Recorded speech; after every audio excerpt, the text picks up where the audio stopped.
Xitoydan bir dunyo narsalarim kelgan. Bugun sizlar bilan raspakovka qilamiz. Birinchisi bu.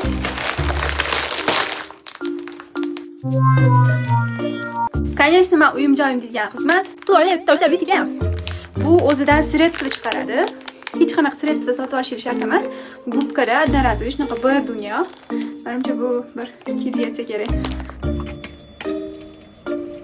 Endi to'rt o'zim ham bilmayman nima zakaz qilganim, chunki 20 kun oldin zakaz qilganman. Esimdan chiqib ketgan nimalar olganim. Buni shamollagan paytimda zakaz qilgan edim. Elektronniy gradusnik. Lekin men o'sha shamollab oldim.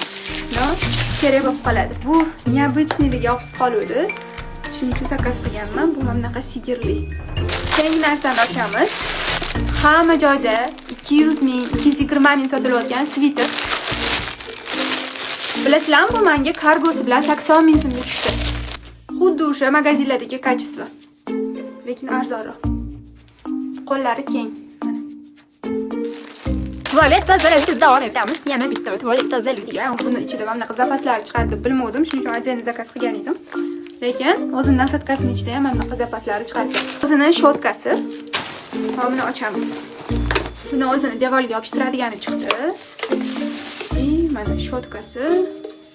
Teplonniy losina. Kimdir buni gamash deydi. Buni endi uyga kiyib boraman, chunki oyog'im menga kalta ekan. Xitoyliklar bilasizlar, kichkina bo'ladi. Uchun bo'yi baland qizlar narsa zakaz qilayotganda e'tiborli bo'linglar.